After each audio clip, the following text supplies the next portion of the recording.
Jai Radha Madhava Kunja Bihari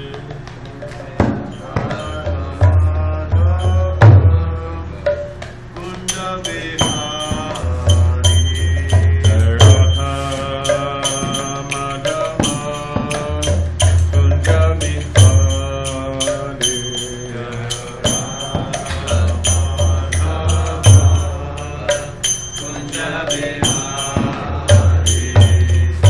Vijana Vallabha Girivardhari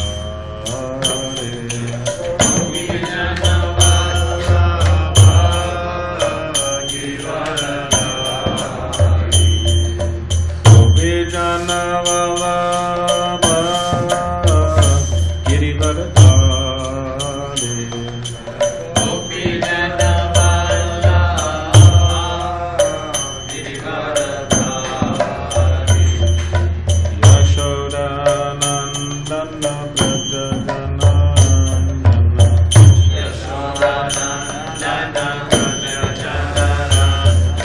Yashodanandana Vrajajana Ranjana Yashodanandana Vrajajana Ranjana Yamuna Tira Vanachari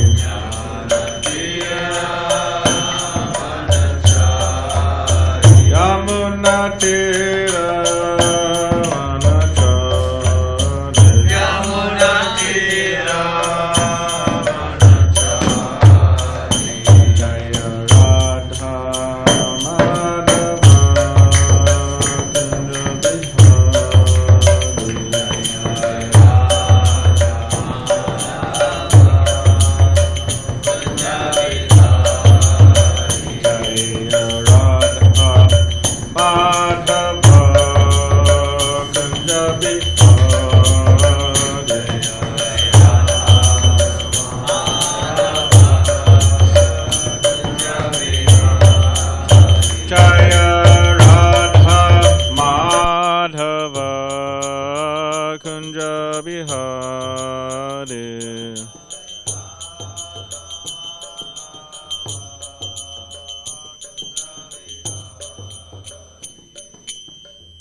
Paramahamsa Parivrajagacharya Ashtotara Shuddha Sri Srimad His Divine Grace A.C. Bhaktivedanta Swami Srila Prabhupada Ki Jai Grantaraj Srimad Bhagavatam Ki Jai. All glories to the assembled devotees. All glories to the assembled devotees. All glories to the assembled devotees. All glories to Sri Guru and Sri Gauranga. Glories to the Prabhupada.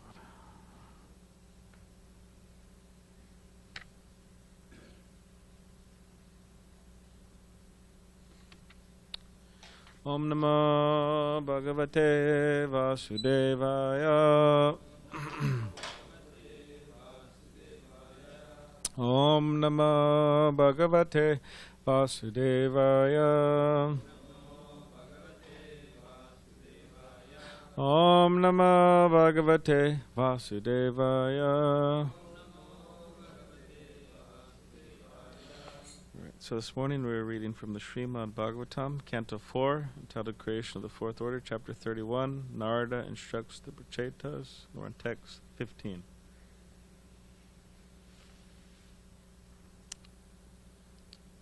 Yataiva Surat Prabhavanti Varaha Punash Cha Tasmin Pravishanti Kale Bhutani Bhumau Stira Jangamani Tata Harav Eva Guna Pravaha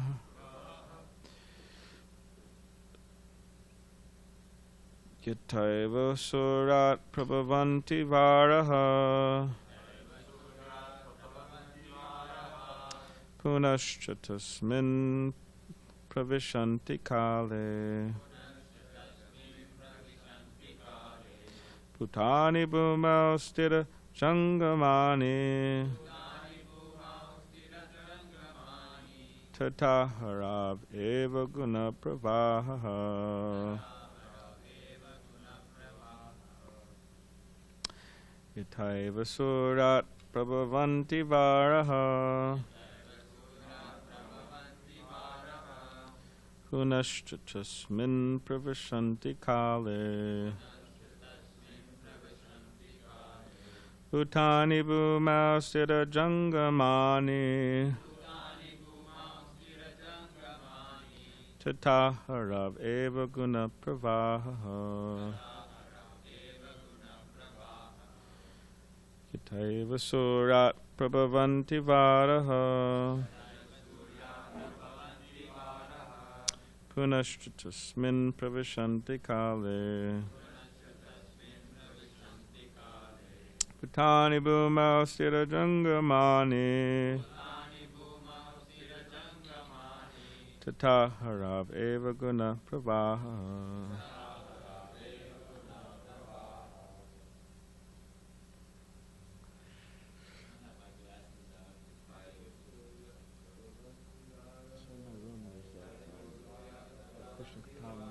Magazine I read from the other day. Do you think you could bring it, please?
Okay, word by word. Yata, as. Eva, certainly. Surat, from the sun. Prabhavanti, is generated. Varaha, water. Punaha, again. Cha, and. Tasmin, unto it. Pravishanti, enters. Kale, in due course of time. Bhutani, all living entities. Bhumau, to the earth. Stira, not moving. Jangamani, and moving. Tata, similarly. Harau, under the Supreme Personality of Godhead. Eva, certainly. Guna pravaha, emanation of material nature.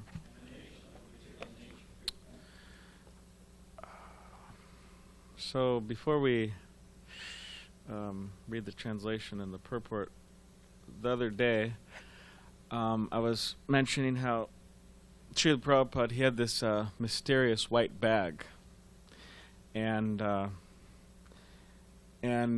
one devotee, one disciple of Srila Prabhupada, he had the idea that he wanted to replace this white bag because he didn't think it was suitable. There's an ink stain on it. Now, of course, I know some of you heard this other day. I'm not developing Alzheimer's or something, but some of you weren't here. So, anyways, I thought to it's a short little excerpt from this devotee. His name is Ugrashrava Das. I think you'll find it amusing. So here it is. Just before Srila Prabhupada arrived in Melbourne, Australia in 1973 to bless us with his presence, I decided to buy a new briefcase for him. I had it covered with Thai saffron silk fabric and and embossed A.C. Bhaktivedanta Swami Prabhupada with gold leaf. Previous to this, I had noted that Srila Prabhupada always carried a small ink-stained vinyl briefcase. I thought that the Jagat Guru should not carry such a bag. So there's ink stain on it. During the 10 days that Srila Prabhupada was in Melbourne, he stayed at my family home, which was situated in an affluent beachside suburb. In the afternoon, the day after he arrived, I entered his large sitting room where he would receive guests and give darshan to his disciples. When I entered, he was still sitting at his desk. I offered my obeisances and presented the new briefcase to him. Srila Prabhupada thanked me for the present and picked up his old ink-stained briefcase, put it on top of the desk, and proceeded to take out the contents. He made 2 piles of items from the contents. Then he put one pile into the older briefcase and the other into the new briefcase that I had just given him. He then picked up the older briefcase and put it and the loose contents into the new briefcase, got up and did 1 lap of the room. He stopped in front of the wall mirror, looked at himself holding the new briefcase, smiled, gave a small swagger, walked back to his desk, and sat down.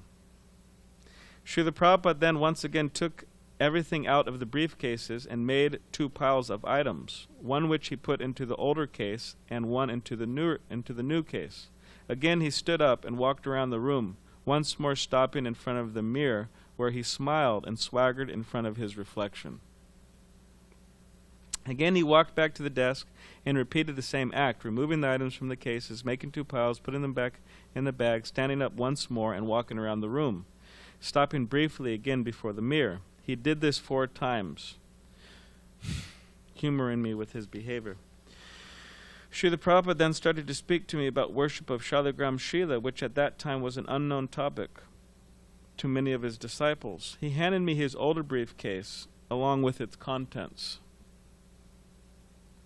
Inside the older bag were his japa beads and bead bag, 2 worn Gayatri threads, a reading glasses case covered in saffron silk and beaded with an image of Lord Jagannath, an old money belt containing 2 of the garlands he was wearing when he first left India to sell to New York.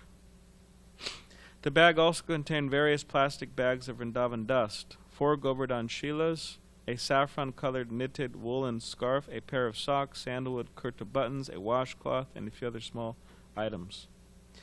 The 4 Shilas are worshipped to this day in my home temple room, along with some shaligrams. Every morning they are bathed in Ganga water, massaged with scented ghee and oils, and get a full arti. 1 or 2 weeks after Srila Prabhupada gave me these precious gifts, he sent instructions to all temples advising his disciples that if they had any Shaligram Shilas, they should immediately return them to India. I, of course, kept the Govardhan Shilas that Srila Prabhupada had given me. Prior to him giving me this old ink-stained briefcase, Srila Prabhupada would never allow his secretaries or assistants to touch it at any time. When he went on his morning walks, he would personally put the case in his tin trunk and lock it. Brahmananda Das told me that when he traveled with Srila Prabhupada as his secretary, he would try to carry that small ink-stained bag, but Srila Prabhupada would not let anyone else touch it. So Prabhupada, had these Govardhan Shilas that he gifted this. Yeah. Yeah, dust of Vrindavan, Govardhan Shilas, 2 garlands that he, Brahman threads, 2 garlands that he wore coming to America. And he gave him his beads, yeah. So, okay. You're welcome. All right, so now here's the translation for today's verse 15. Translation.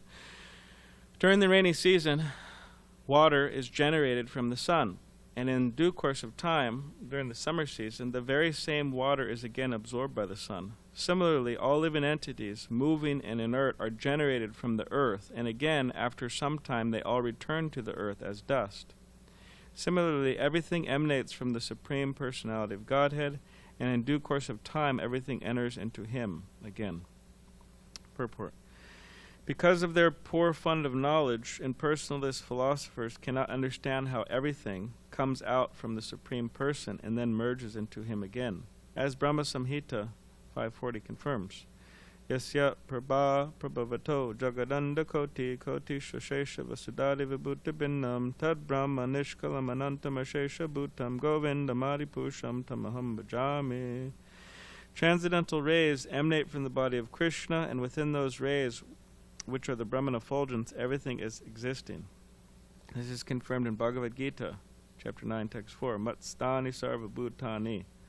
Although Krishna is not personally present everywhere, his energy is the cause of all creation.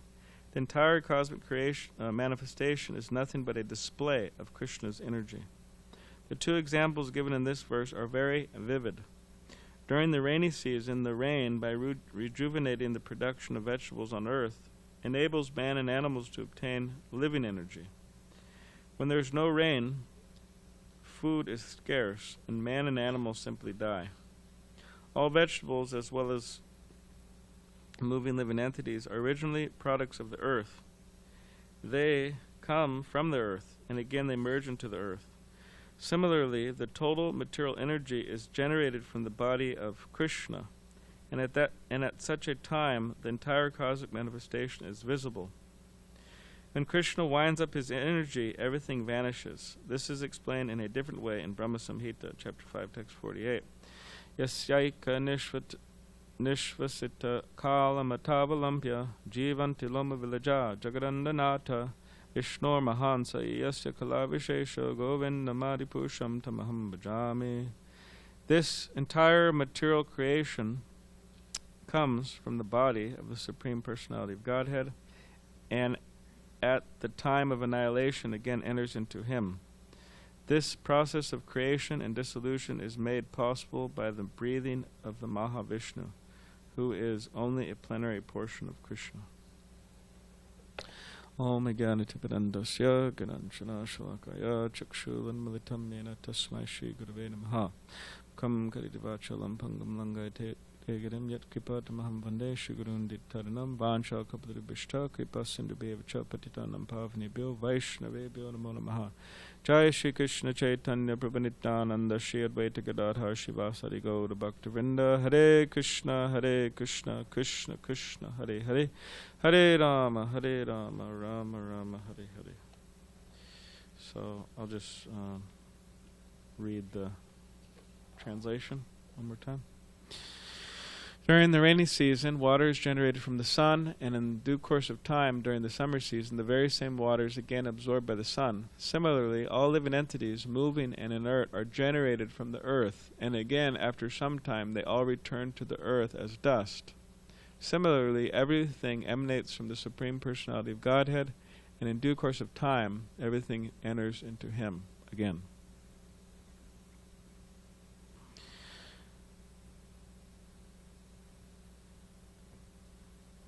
So Srila Prabhupada was in Los Angeles. Of course, he was there a few times, often, but one time he was there, and he was meeting with some of his disciples there, and it was kind of the sun wasn't out and shining so much that day, a little gloomy, you could say. So while they're meeting in his room, the sun started to, the clouds parted, and the sun started to shine on Srila Prabhupada like a shaft of, sunlight started to bathe Srila Prabhupada. And then Prabhupada said, "Yes, one day you'll feel this as the sun as your lover's, as if it was your lover's embrace, the sun shine." So we could see that Srila Prabhupada and devotee and a devotee in general, they are so connected to Krishna that everything reminds them of Krishna. Everything reminds them of Krishna. And Prabhupada would give that example of, a mother, she she sees her son's shoe, for example, and she doesn't see a shoe, but this is my son's shoe. Sometimes people they keep their children's different items from when they're children, right? They have like a baby book. Right? They go through the baby book, goes these pictures. Oh, this is my son's, first lock of hair, and different things like that. It's my son's first shoe. Sometimes they keep those things. So, to most people say, oh well, it's just a shoe, it's just a piece of hair. What? It's trash actually to people, to anybody else. But to the affectionate mother, the affectionate, it's not. It's very valuable. I mean, going back to, if you think about this, Prabhupada saying, oh, you'll experience this as your lover's embrace, the sunshine. It's Prabhupada was very conservative in relation to him hugging others. There's not so many, try to find a picture of Srila Prabhupada hugging somebody. I don't think you could find one. And even hearing so many memories of Srila Prabhupada's disciples, try to find memories in which Srila Prabhupada hugged his disciples. He's very conservative, and it's rare that he did that. But there are a few cases where Srila Prabhupada hugged his disciples. One case was when His Holiness Tamal Krishna Goswami, he just accepted sannyas, and he was visiting Prabhupada in Juhu. So he visited him there. And he was just about to go on some preaching tour, Tamal Krishna Goswami. So then Prabhupada, he was sitting behind his desk, and Tamal Krishna Goswami came in, offered his obeisances, and then Prabhupada got up, and then Prabhupada, he embraced him, Tamal Krishna Goswami, and then Prabhupada put his chin, like his head, on each side of his shoulder, like this, and then like this. And then Prabhupada looked at him and he said, you're a sannyasi now. He said, now take this sannyas mantra. And he said, use this sannyas. And he said, just travel and preach, preach, preach, preach. So Prabhupada, embraced him. So you could imagine, or it's hard to imagine actually, but for Tamal Krishna Goswami to get a hug from Srila Prabhupada, I mean, it's invaluable. Now the son as a lover's embrace. It's thinking of it in relation to that. It's a comparison. Now, when somebody is not God conscious, when somebody is not Krishna conscious, then everything's disconnected from Krishna. Everything. The sun, it's okay, it's shining, but it's kind of there for my enjoyment. I don't know, maybe I'll go out and get a tan or whatever. They think of everything in relation to themselves. Sense gratification. Sense gratification. They think of everything in relation to themselves. How can I enjoy this? How can I control this? How can I exploit the situation for my own benefit? And this is it's a demented mentality, because everything is connected to Krishna. That's all that's existing, right? Krishna and his energies. So to see otherwise is just it's a distorted vision that people have. So part of Krishna consciousness is to try to see how everything is connected to Krishna, and eventually to see that, how everything is connected to Krishna. Right? Krishna says, he gives us some ways in which we can meditate in this way. Okay, I am the light of the sun, right? The sun's coming in, the sunshine. So many different ways Krishna gives us. I'm the ability of man. I am different things, he says in the Bhagavad Gita.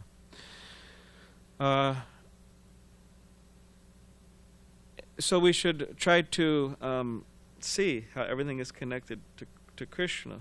And also we should try to see how, very important, they have a saying, right, charity starts at home. So we should see how devotees are connected to Krishna. Sometimes we may have a hard time just seeing how devotees kind of forget, oh, this person's a devotee. Maybe I should serve them. This person is a devotee. They're special, extraordinary. So we should see how the devotees are connected to Krishna. We should see how others are connected to Krishna. This is the impetus for trying to spread Krishna consciousness. Hey, all these people are connected to Krishna. Maybe I should try to help them.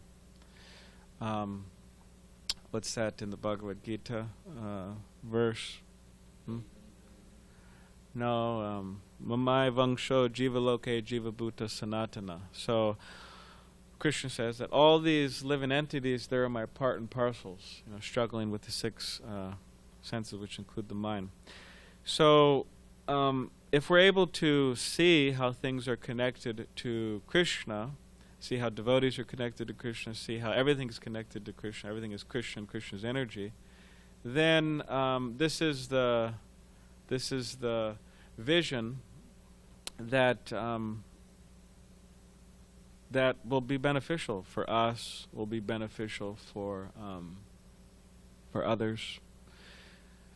For example, Srila Prabhupada, when he was asked by Srila Bhaktisiddhanta Saraswati Thakur, okay, you go and preach in the English language. First of all, for Bhaktisiddhanta Saraswati Thakur to be thinking that, he has to be, he was seeing how everyone was connected to Krishna. His mind wasn't crippled. Think, oh, okay, like so many in India at the time, right? Let's try to free India from the British Raj, and that's what Srila Prabhupada's argument was. Well, how can we preach if we're a country that is not even free? And Bhaktisiddhanta Saraswati Thakur said that does that doesn't matter. This is temporary. You should try to preach Krishna consciousness. This is the real business. Of course, he didn't say exactly like that, but in essence, he said this is what you should be focusing on. Prabhupada accepted it, but Bhaktisiddhanta Saraswati Thakur, he had to have a specific vision, and Srila Prabhupada coming to America and then going all over the world, he had to have a specific vision, and without that vision, he would have stayed in India. Or you could say, not saying Srila Prabhupada, but without that vision, the mandate for spreading Krishna consciousness all over the world was an open request of Bhaktisiddhanta Saraswati Thakur's. It wasn't just Prabhupada asked, or Bhaktisiddhanta Saraswati Thakur asked Srila Prabhupada. Srila Bhaktisiddhanta Saraswati Thakur wanted his disciples in general as an open request. But Srila Prabhupada had the vision. He had the vision. And when he came to America, he worked with what Krishna gave him. It wasn't like, all right, well, hey, these people aren't really good enough, so I'm going to try to, work with, I'm going to go back to India. These people, this isn't really working. I don't know if I can make these people Brahmins. I don't know if I could, right? But he just worked with what he had, with who he had. Like if you see in that Hare Krishna movie that was made recently, there's a section where Chutananda Prabhu was there as a new devotee. Maybe you're familiar with that scene, but if you're not, you could watch that movie. It's a good movie to watch and try to look for that scene. I can't repeat what a Chutananda Prabhu said because it was just so all over the place, philosophically, and what he was saying. But the point when that excerpt was played in the movie of him speaking was the point that was being brought up was Srila Prabhupada just worked with who he had. This is who Krishna's given me. I'm going to try to engage them in spreading Krishna consciousness. So so that vision was there because Srila Prabhupada, he was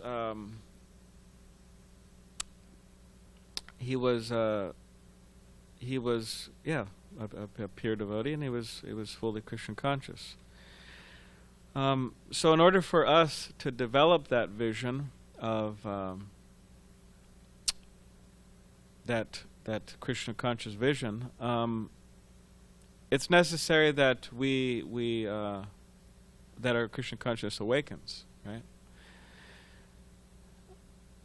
Like it says in the Brahma Samhita, Premanjano Chodita Bhakti Vilochanena, that the devotees, they see Krishna, they see Shamasundar within their hearts. Why? Because, says their eyes are tinged with the salve, is it? Yeah. Salve, yeah. Salve. Get the ointment of love.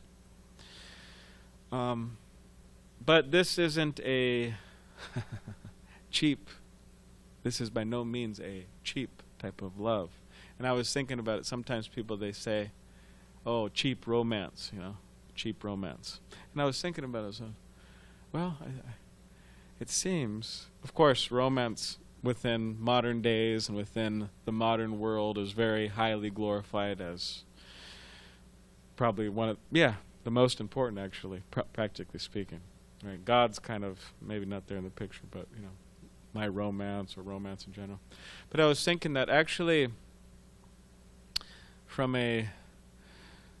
all romance is actually cheap. Sorry. Sorry. But all romance is actually cheap. But so when we talk about this love, it's difficult actually to grasp, to understand. But anyways, that's what it says. That vision is developed. Why? Because the love of God is manifesting more and more and more. They see Krishna. But they also see Mama Vangsho Jiva Loke. It's not just Krishna alone. Krishna's with the devotees, right? And then, what about all the other wayward souls? Therefore, there's a need, right? Book distribution. Therefore, there's a need. Harinam. There's for a need to learn Shastra, right? So we could explain to people.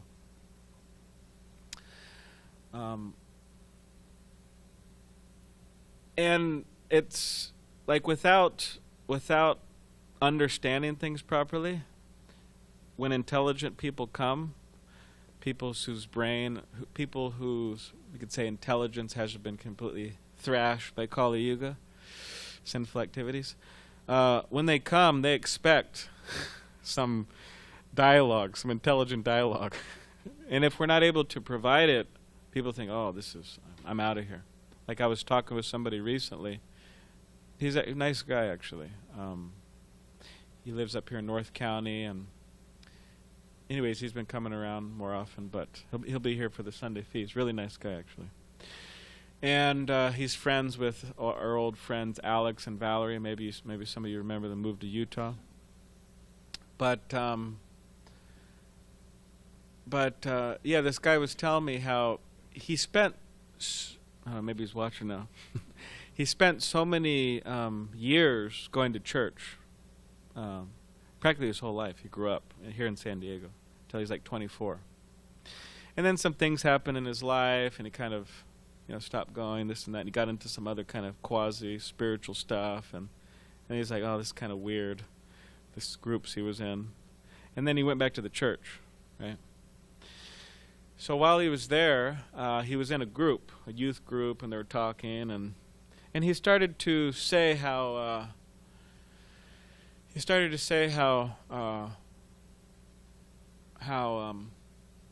his body is like a temple. This is a general understanding, right? We tell people this all the time. Oh yeah, the T-log, marks our body as a temple.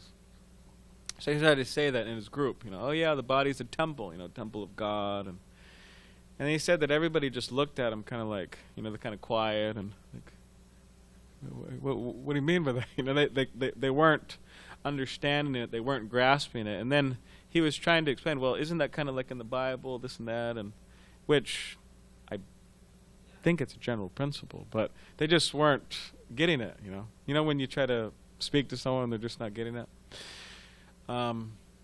So that kind of like, and then he said that, and whatever, there's many good Christians and many good churches, and this is his experience. But and I'm trying to make a point from this, but and then he went to say that in the group, one of the guys was like sharing. It was like a reflections time, and the guy was saying how, yeah, you know, I got this new roommate, and yeah, he's like, I don't know, he's a kind of weird guy, you know. He's like reading the Vedas, and he's like, you know, studying some like black magic and stuff, and he named some famous name, kind of modern name, you know, black magic. And then this guy was just thinking like, yeah, I don't think this place is for me, you know. These. And then he kept on trying, you know. Then he went to a Halloween party with the youth group, you know. I asked him what they were doing. You know, they had Halloween costume or something, but he said they were doing was it beer pong? What do they do with beer pong? Like drink the setting up beer pong. Anyways, whatever it does.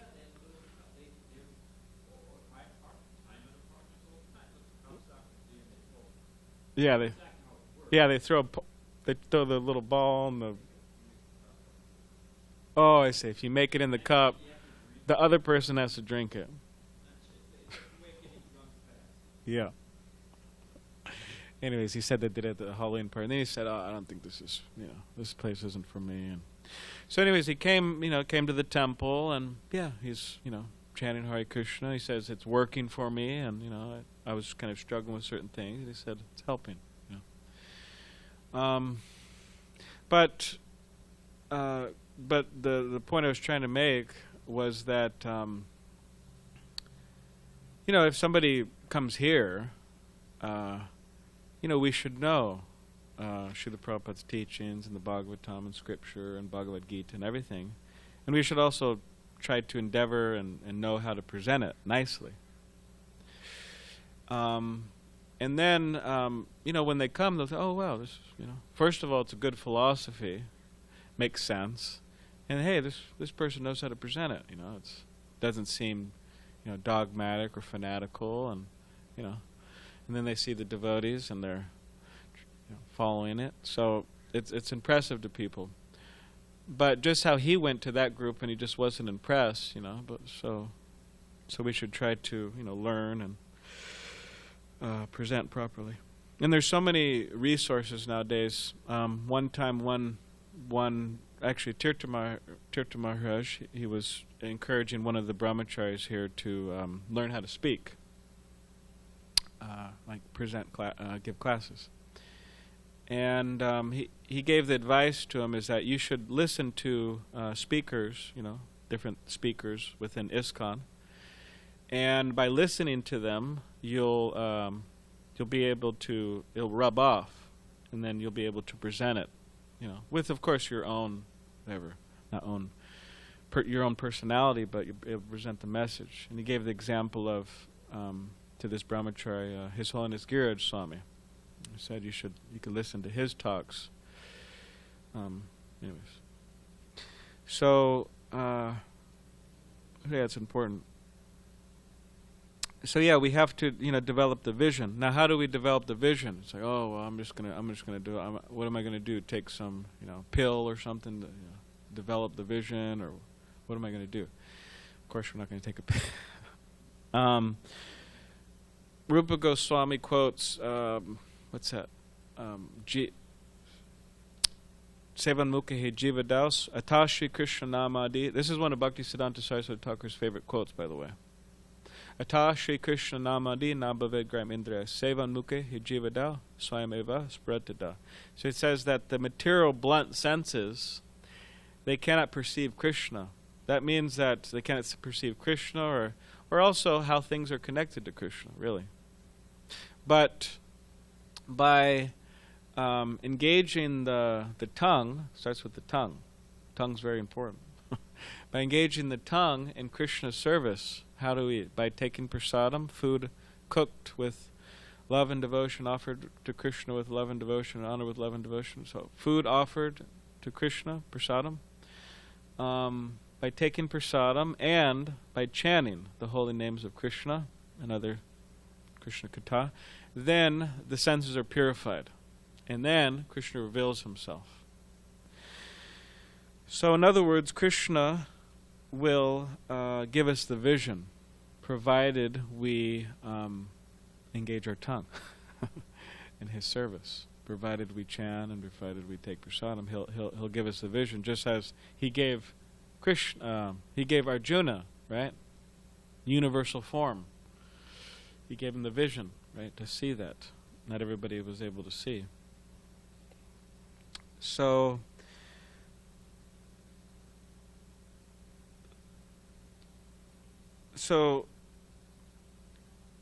and it's not that we don't have attachment now, or we don't have, I would say, love, or we don't have affection or attachment to things or people now. We do.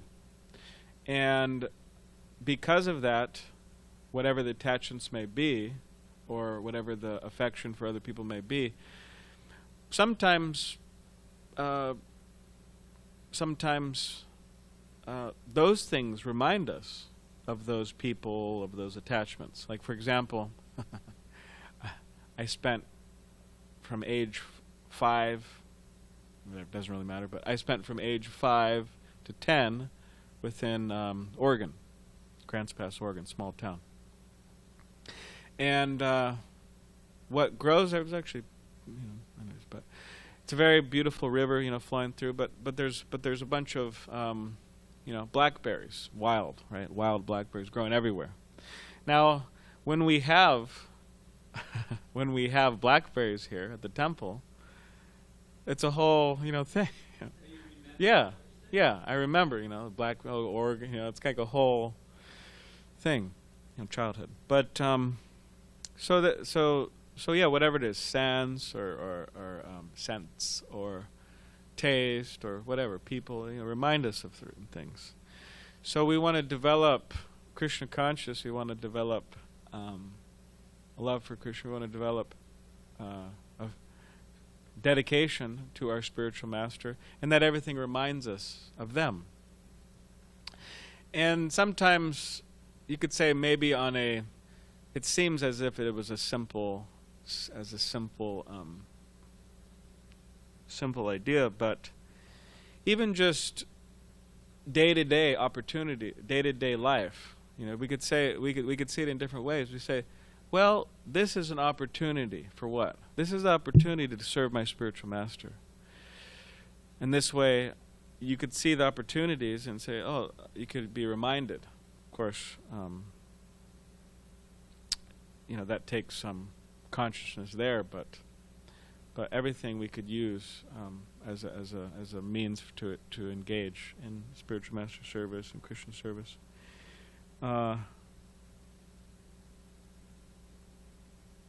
So yeah, these are just some points on this verse and purport. Does anybody have any questions? Yes, Bajranaran Swami. Very nice class. Thank you. But I'm not going to let you slide past. Okay. All romance is cheap? How dare you say that? Yeah. Yes.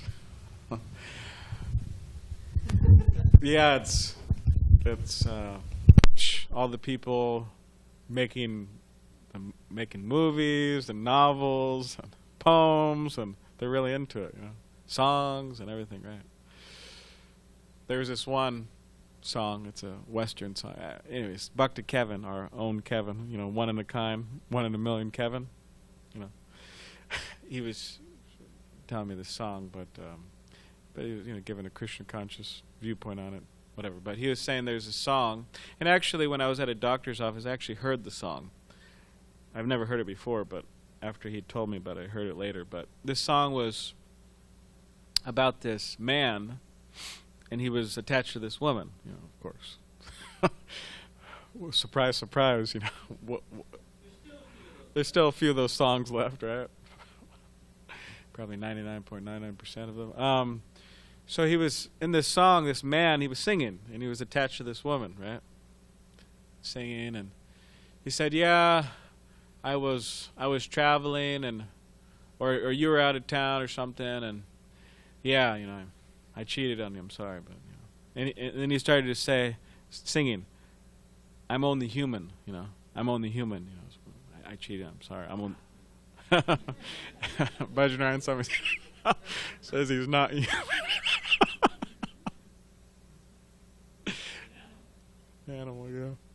She said, "I'm only human," you know. And then in the song, of course it's a song, but then the woman, she starts to sing, and she goes, in essence, she says, "Oh, that's, you know, very interesting, and you know, while we were, you know, separated, and I also cheated on you, you know." She said, and I'm only human. Anyways. But means that it's an overglorified emotion, in that it has to be there. The reason it has to be there because people, you know, they want God out of the picture. And once God's out of the picture, then yeah, we have to fill our hearts and our minds and our emotions in so many different ways. And that's one of them, a very prominent one in the world. But as you know, Jivita Prabhu has some song, you know, all the love we see, you know, is a pale reflection of Radhagiri Dari, you know, pale reflection. So it means that of course, within Vedic civilization, there is the Grihastha ashram, which, by the way, is a temporary station. It's not like, all right, well, now I'm a Grihastha, and all right, you know, and also it's not based on, of course, there's feelings and there's affection there, and there's, you know, children and family life. It's all there, but the difference is, you know, romance isn't in the center. Krishna is in the center. That's the difference. And what I mean by it being a temporary situation or station, of course, every station's temporary, but within our life, it's a temporary, for those who engage in it, it's a temporary station in the sense that as time goes by, as they age, as the bodies age, as the kids grow up and as they get married and so on, then that couple, they move on from Grihastha life. I mean, they live as vanaprasthas, which, you know, stop working for money, if possible, dedicate more of one's time and energy to direct Krishna conscious activities, or in some cases the man could take sannyas. So, but to kind of like try to squeeze out, you know, eke out some, you know, romance as if one was a teenager forever, it's just, you know, people who try to do that, it's just God, you know, practically God's out of the picture. And then they say, oh no, well, we love God, and all right, well, like Bajranayan Swami was making a good point the other day, last Saturday or Sunday, I believe, when Bhakta Glenn, he was telling you how some woman came up to them on book distribution and said, oh yeah, you know, yoga, you know, Satan, you know, satanic yoga or something. And Maharaj was making the point, well, you know, it's okay, she's saying she's, you know, loves God and this and that, but, you know, what is she doing with her time? Or you could say that about anybody. What are they doing with their time? You know, whatever, they're off to McDonald's, or they're off, you know, whatever they're doing, you know. So, practically people who make this their life, you know, romance, which, or, you know, this lust or this love, their life, yeah, practically everybody, it means that they're lacking, you know, love of Krishna, you know. But again, you know, there is a Grihastha ashram, and there is some room, but it's not how Grihastha ashram is. Completely different. They're like, you know, you got like Griha Maidi and you got Grihastha. It's completely different. So, anyways, I hope that. Okay, Vijay Prabhu. Hare Krishna. Hare Krishna. The atheist would appreciate this. Yeah. So the atheist would appreciate this verse here. All living entities, moving and inert, are generated from the earth, and again, after some time, they're all returned to the earth as dust. Sounding like we're matter. We're not. There's no spirit. Just yeah. What do we say? Well, they have a saying. We have to read the text in context, because it's a big problem actually. Like sometimes people quote Srila Prabhupada's letters or something, or his books, and they take out a quote, but then it's like completely out of context. It's like, all right, well, why don't you read what Srila Prabhupada says after, or why don't you read what he says before? So, yeah, the material creation is based. It's a very elaborate, very elaborately explained in the Srimad Bhagavatam. Mahat Tattva and the different elements and so on. But Krishna in the Bhagavad Gita says there's these elements, right? What did he say? Bhumir Apa Nalo Vayu Kam Buddha. Yeah. So earth, water, fire, air, ether.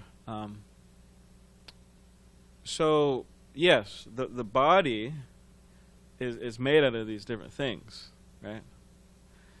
But it returns. It returns to the earth, because you said that the body's earth, made of earth, and returns.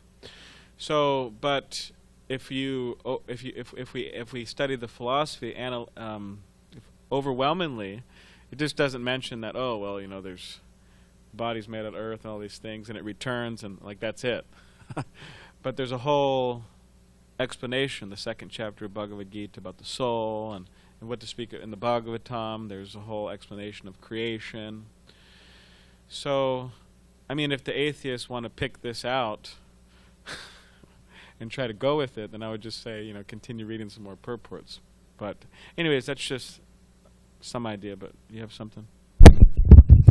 Well, I also just thought that in the verse it's saying Bhutani Bhumau. So when it's saying living entities, it's saying Bhutani, not like jivas. It's saying like organisms, like life forms. Bodies. So more like bodies, yeah. It's not saying like jivas come from the earth and they return to the earth, but it's saying that, Bhutani comes from Bhumau. There's a difference between jiva and body, soul and body. So body goes to the earth, but jiva doesn't. Soul doesn't. So. Yeah. Yeah, the Bible says dust to dust, ash to ash. It doesn't mean there's no soul. All right, I think we better. I have a question. Alrighty. Oh, I'm calling from Portugal. Okay, go for it. Yes. One last question. Yes, thank you, Balaram Prabhu. My question is related to the impersonalist philosophers. And if I may say it, these impersonalist philosophers, they do know a lot.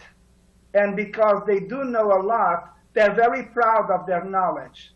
So my question is, how is it possible? And in some way, these people are rich because they do know a lot and they are proud. So my question is, how is it possible to categorize people who are rich because they have all the knowledge that they have, saying that they have a poor fund of knowledge?